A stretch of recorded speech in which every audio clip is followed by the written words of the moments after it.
नमस्कार बंधू भगिनींनो, आपल्या सगळ्यांचं सहर्ष स्वागत आहे स्वास्तिकम या माझ्या चॅनलवर। आज मी आपल्यासाठी तिरुमला तिरुपती श्री व्यंकटेश्वर बालाजी चे जीवनचरित्र व महात्म्य याच्यातील पुढील कथा घेऊन आलेली आहे। आपल्याला जर माझे व्हिडिओ खरंच आवडत असतील तर आपण माझ्या चॅनलला सबस्क्राईब करा, माझ्या व्हिडिओला लाईक करा आणि कमेंटमध्ये गोविंदा गोविंदा लिहायला विसरू नका। लक्ष्मी देवी श्रीहरीवर रुसून भूलोकात जाते। गंगा नदीच्या किनाऱ्यावर कश्यपादी मुनींनी यज्ञास प्रारंभ केला। वेदमंत्राचे 48 दिवसात यज्ञाची परिसमाप्ती केली। यज्ञ समाप्त होताच यज्ञस्थळी श्री नारायण प्रत्यक्ष आले। प्रत्यक्ष श्री नारायणाला पाहताच मुनी लोक आनंदित होऊन यथाविधीने यज्ञाचे फल त्यांना समर्पित केले। श्रीहरीने महामुनींनी दिलेल्या यज्ञाच्या फलाचा स्वीकार करून अंतर्धान पाहून वैकुंठास गेले। भृग महर्षींकडून अपमानित झाल्यापासून लक्ष्मी देवी श्रीनिवासावर रुसून होती। श्रीहरीने लक्ष्मी देवीला समजवण्याचा पुष्कळ प्रयत्न केला, तरी पण लक्ष्मी देवी ऐकण्यास तयार नव्हती।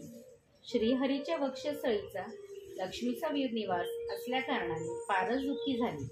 अशा पवित्र वक्षस्थळावर एका साधारण महापुरुषाने लाथ मारली असताना सुद्धा श्रीहरीने न रागवता उलट त्याचा आदर सत्कार करून, हे मुनिवर्य, आपण माझ्या वक्षस्थळावर लाथ मारली, त्याने करून आपले पाय तरी दुखवले नाही ना, अशी विचारपूस करून त्याची सेवा करीत असलेल्या श्रीहरीला पाहून आणखीन जास्त क्रोधित झाली।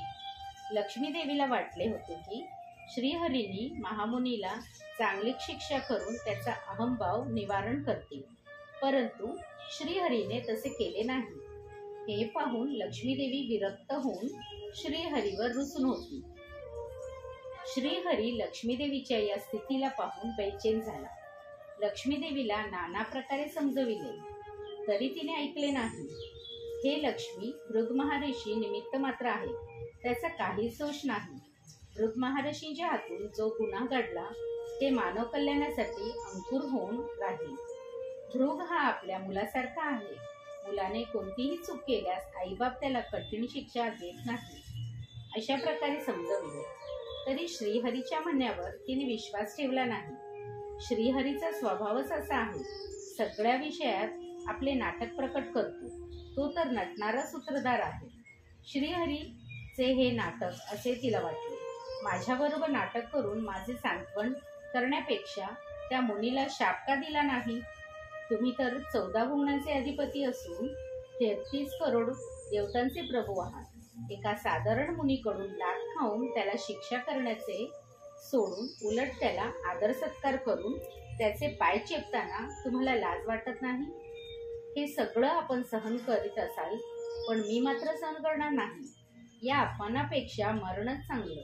मला असं वाटत नाही की तुम्ही इतकेच असमर्थ आहात, असे म्हणून लक्ष्मी देवी वैकुंठास भूलोकात जाता झाली।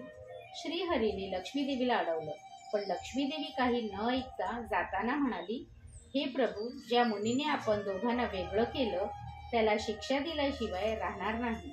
ज्या ब्राह्मणांच्या कारणाने आपण दोघे वेगळे झालो त्या ब्राह्मण जातीचे लोक भूलोकात परमदरिद्री होऊन जन्मतील, आपली विद्या विकून जीवन जगतील, असा शाप देऊन लक्ष्मी देवी भूलोकात कोल्हापूर नावाच्या गावी तपस्या करीत बसली।